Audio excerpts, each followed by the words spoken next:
Hello, Peter here, your Pinoy accountant. And in this video, pag-usapan natin yung filing naman ng ITR ng mga BMBE friends natin or yung mga Barangay Micro Business Enterprise. So, yung nakaganda sa BMBE is zero yung ating income tax due. But kailangan pa natin mag-file. We are still required to file yung ating mga income tax returns. So, ito, actually, yung BMBE is just similar yung itemized deduction natin. So, if you want a more detailed na discussion on the computation ng itemized deduction, you can check our video about the itemized deduction. So, yung i-highlight lang natin for today is yung difference nila and paano ba yung pag fill out ng ating form for the BMBE.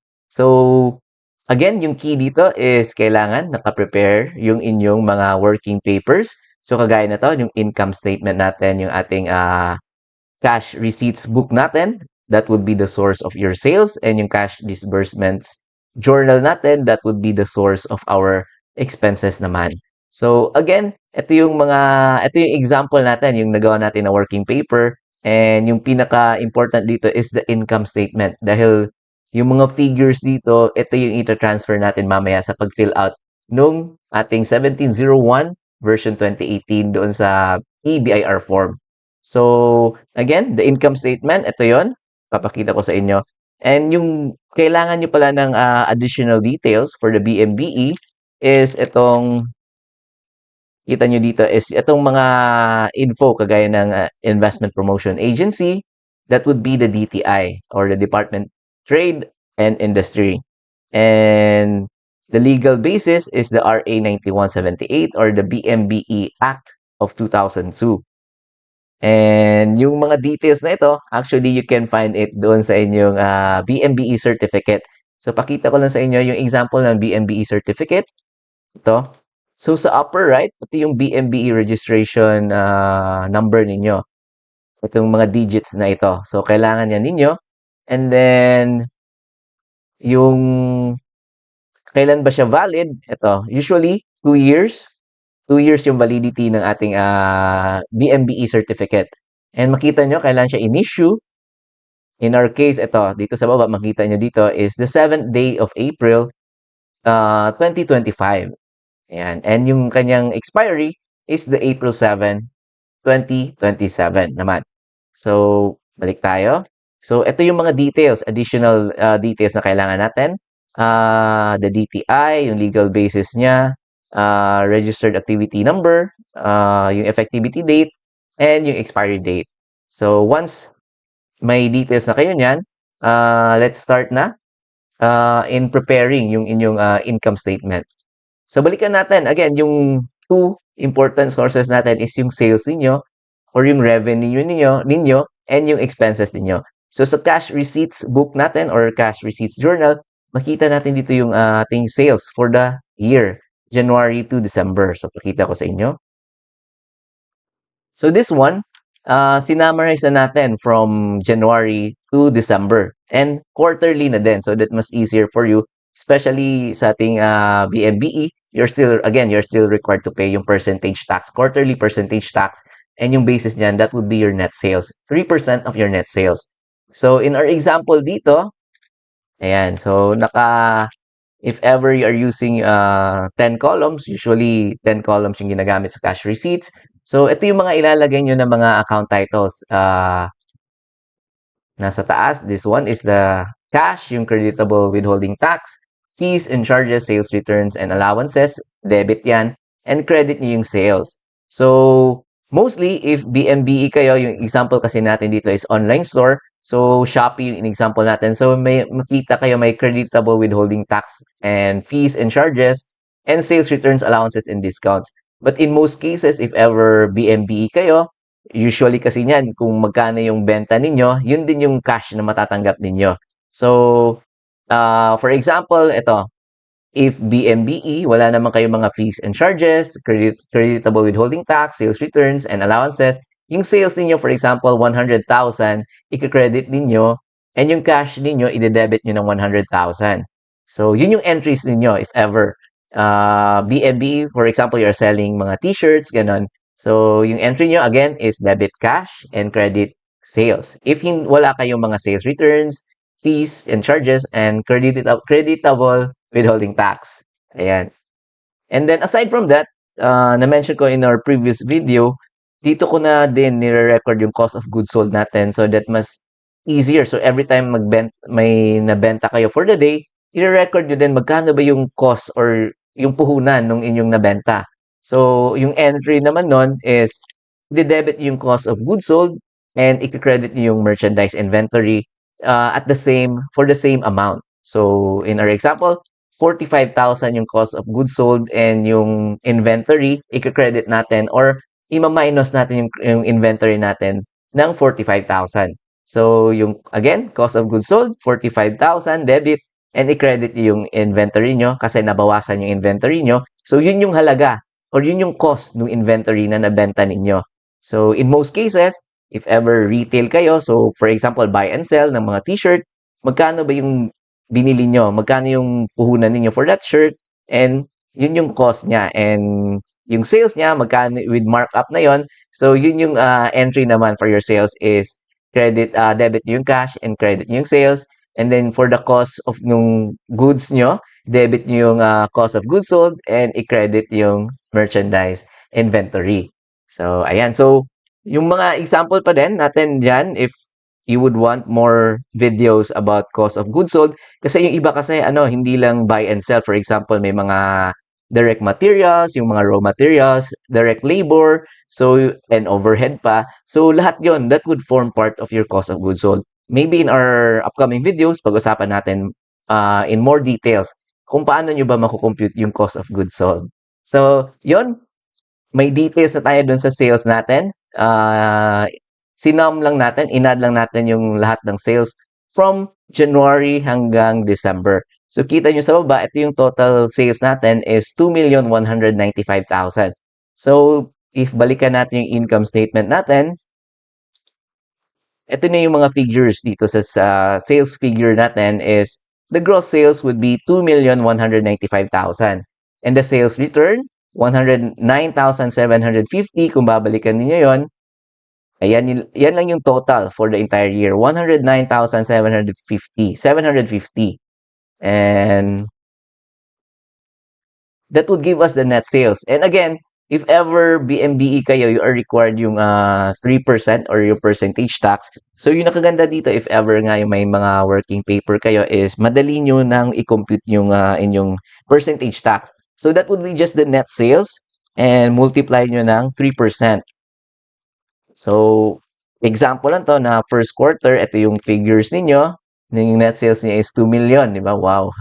And yung 3% niyan, that would be 62,557.50. So that would be your percentage tax due for that quarter. So again, ayan, ito lang yung benefits na kaganda if may mga working papers tayo, mas easier na yung pag-file natin ng ating ITR and mga other taxes, kagaya ng percentage tax. So, itong cost of goods sold naman, again, yung na-mention natin kanina, every sale, ayan, may cost of goods sold na tayo na nire-record na makikita doon sa ating books. So, inad lang natin lahat yan, yung cost of goods sold for from January hanggang December. And that would give us yung figure na 1,097,500. So, yan yung ating cost of goods sold. And that would give us a gross income of 987,750. And yung cost of goods sold pala, actually, you can check it if tama ba. May formula dyan, ito. Cost of goods sold, inventory beginning nyo, add yung purchases nyo for the year, and less yung mga purchases, returns, and allowances, and add yung freight in, if ever may mga freight in, yung mga cost ng pag-deliver to your warehouse, i-add nyo yan sa inyong inventory, and that would give you yung goods available for sale.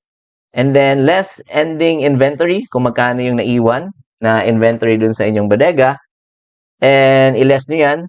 So, ibig sabihin yung figure na yan na that would give us itong cost of goods sold. So, goods available for sale, less the ending inventory, that would give us the cost of goods sold na 1,097,500. So, yun yung sa revenue na part. So, itong gross income is 987,750. So, doon naman tayo sa mga operating expenses. Again, yung source natin ng data dito is the cash disbursement journal. So, puntahan natin yung cash disbursement journal. So, dito, usually, yung cash disbursement journal natin is nasa 12 to 14 columns. Mas madami siya because iisa-isahin kasi natin yung mga expenses na applicable sa inyo.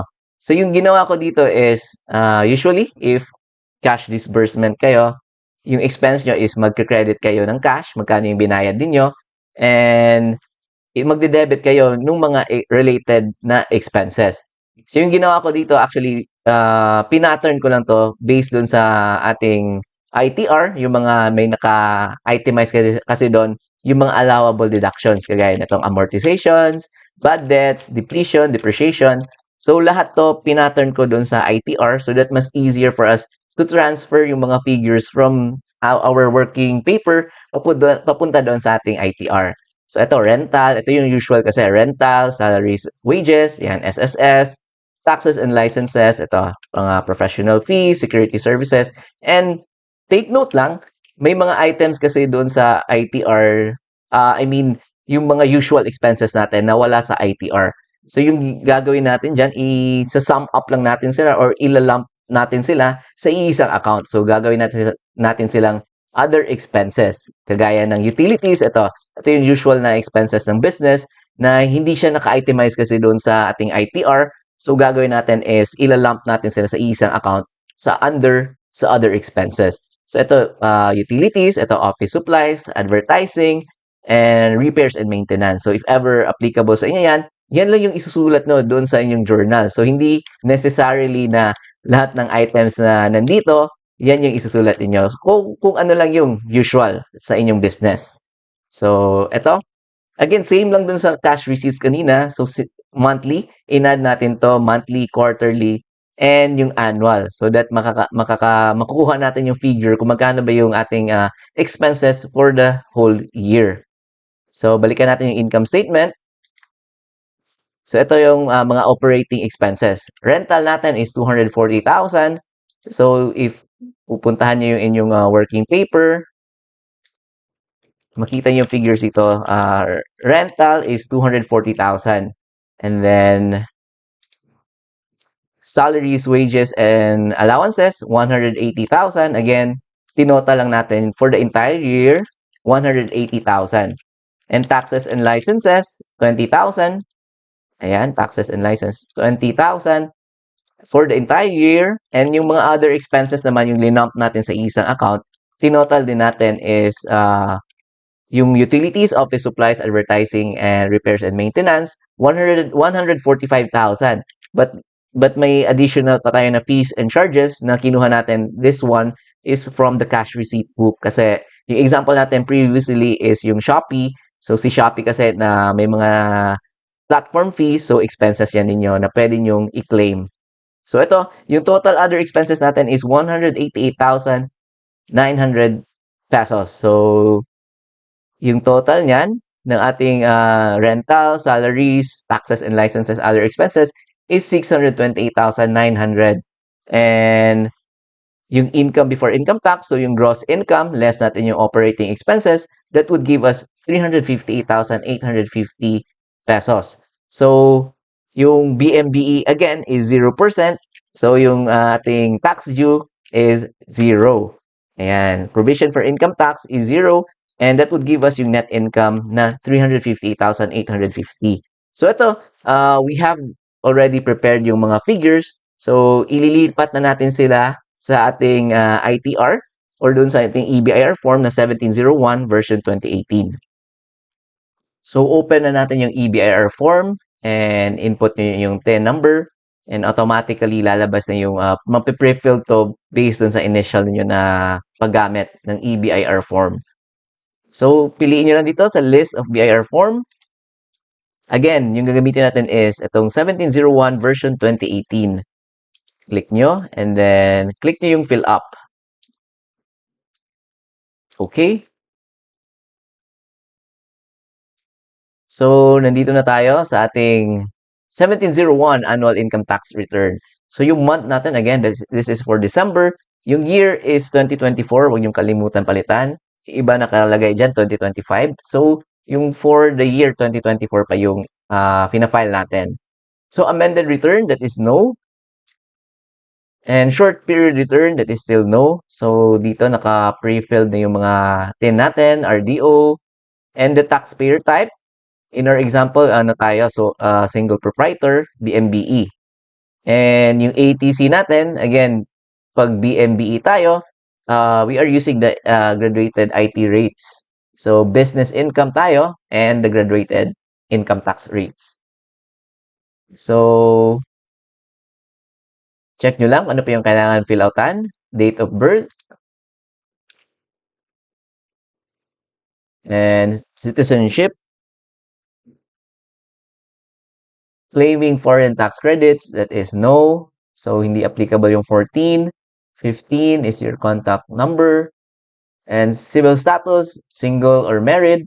And if married spouse's income, yes or no. So, if applicable sa inyo. And filing status, usually nagsiseparate filing ang mostly separate filing ginagamit. And then the income exempt from income tax. So, mamaya na natin to i-yes pag gines kasi natin. So, yung mga BMBE, yes yan. I-click nyo mamaya yung yes. If we click yes kasi, mapupunta tayo doon sa ating attachment na required for BMBE. So, fill outan muna natin yung mga necessary dito na mga items. So, number 20 is the income subject to special preferential rate. That is no. So, sa mga usually sa mga economic zone lang yan na mga entities applicable. So, dito tayo sa tax rate. So, again, graduated rates for the BMBE. So, hindi kayo pwedeng pumili ng 8% for the BMBE. So, method of deduction, itemized deduction. So, ayan. So, again, dito sa page 1, ito yung summary. So, 0 lang yan because 0 yung income tax due and payable ng mga BMBE. So, yung sa page 2 naman, so ito yung pifill outan natin. So, if ever, ano kayo, mixed income kayo, BMBE and with compensation kayo, dito nyo sa part 5, dito sa schedule 1, yung ilalagay yung details niyo, yung name ng employer ninyo, and yung details naman nito is sa 2316 makukuha nyo. So, may video din tayo niyan. Yung example natin is mixed income earner. Similar lang din pag BMBE. So, yung details ng employer ninyo, yung salary ninyo, ilalagay nyo dito sa page 2. Ayan. So, ano pa yung kailangan for the BMBE? So, mamaya, after natin pag-fill out nung attachment, kailangan din kasi ditong, itong sa part 8, letter B, exempt. So, after nating kailangan natin i-compute din tong regular income tax otherwise due. Kumbaga, ito yung benefit natin. Otherwise, if hindi tayo BMBE, magkano ba yung supposed to be na tax due natin? So, i-compute din natin yan mamaya. But others, actually, 0 lang yung nilalagay dyan or yung taxable income lang yung nilalagay. But if you would read it, yung nakalagay talaga dyan is regular income tax otherwise due. Kumbaga, ano ba yung benefit na nakuha natin from being BMBE? So, yan yung purpose niyan. So, yun lang yung mga kailangan natin fill outan. So, balik na tayo. Itong reconciliation, hindi na din to important for the BMBE. Dahil 0 lang din naman tayo. So, balik tayo sa page 1. Ayan. So, dito na tayo sa yung number 19, income exempt from income tax. So, i-click niyo yung yes. And lalabas itong attachment na required for the BMBE. Ayan. So, yung kailangan natin dito is itong sa taxpayer, letter A. So, yung ibang letters hindi yan applicable sa BMBE. Other na lang, if ever mix kayo na may regular din kayo na business, mix kayo, may BMBE, may regular business, so kailangan yung fill outan itong letter C naman. So, in our example, exempt lang tayo. So, ito, fill outan na natin. Number 1, itong investment promotion agency. So, again, yung working paper natin, that would be your guide. Ito yung working paper natin. Ito yung ginawa natin.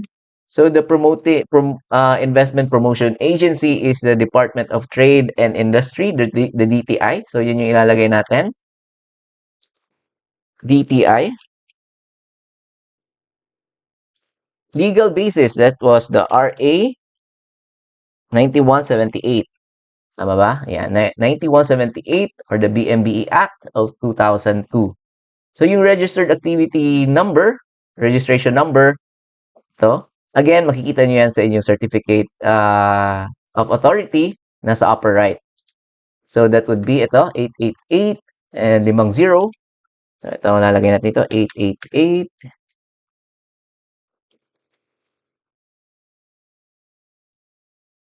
Then 50, 00000 underscore 8888. Tama? Correct? And then the effectivity, that is the month, day, and year. So ito, that would be April 7, 2025. April 7, 2025. And yung expiration naman niya is 2 years from that. That is April 7, 2027. And again, pwede nyong i-double check yung inyong certificate. Nakalagay yan doon. So next na tayo is the sales revenue. So again, yung nakaganda if may working paper kayo, ita-transfer na lang ninyo yung mga figures dito papunta doon sa inyong ITR. So yung gross sales natin is 2,195,000. 2,195,000. Yung sales returns natin, allowances and discounts is 109,750. 750. And that would give us itong net sales na 2,085,250. 2,085,250. And the cost of sales, again, na-compute na natin yan. That is the 1,097,500. 1,097,500. So that would give us a gross income of ito, 987,750. 987,750. So yung ano lang dito is manual, hindi siya automatic nagko-compute. So manual nyo talaga i-input yung mga figures dito. So dito na tayo sa ordinary allowable itemized deductions. So ito yan, that is the 628,900. But yung figure na ito, kailangan yung fill outan yung nasa page 2. Page 2 natin. Para sa details itong allowable itemized deduction. So dito, ito again, ito yung mga allowable itemized deduction. So yung working paper natin is naka-pattern na dito. So again, sinummarize na natin, rental natin is 240,000. Rental, 240,000. And then salaries, 180. Hanapin nyo lang kung nasaan yung related na expense, 180,000. Tapos taxes and licenses, 20,000. Ayan. 20,000. And then yung others na tayo. Ito. So again, linump up natin sa yung mga expenses natin na hindi nakalagay dito, lahat yon inisa na lang natin sa other expenses. So, that is 188,900. 900. So again, yung allowable natin is 628,900. Tama ba?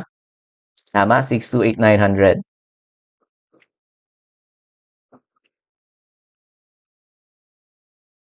So balik tayo sa page 1. Ayan.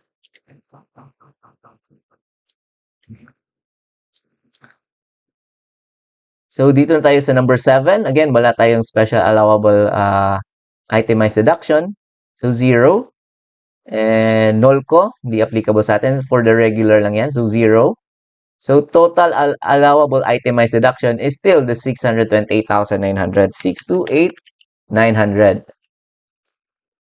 And that would give us the net income. Net income natin is 358,850.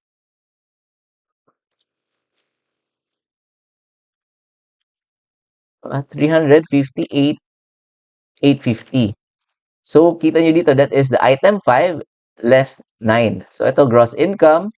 less nyo yung item number 9 na total allowable is 628. That would give us a net income of 358,850. 58,850, tama. So, proceed tayo. Other non-operating income, usually zero lang din yan. If may mga other income kayo not related sa inyong business, dyan nyo ilalagay. Ito, total other number 15 na tayo. 14, hindi din applicable yung partner from a GPP. And then 15, total other non-operating income is zero. Ayan, so yung total taxable income natin is still the same, 358,850. And then, tax due naman, ayan, so ito na yung benefit natin. Tax due is, ayan, yung taxable income nyo, multiply ng 0%, and magkano ba yun? 358,850 multiplied by 0% is 0. Ayan, so, ayan, so 0 yan yung benefit pag BMBE, 0 yung income tax due. So, I think tapos na natin fill outan yung mga necessary items dito sa attachment. So, back to ano natin? Back to main form. Ayan. So, ito, page 1. Again, 0 lang din kasi BMBE naman. Page 2, wala din tayong hindi tayo mixed income earners or wala tayong compensation or other businesses. So, page 3,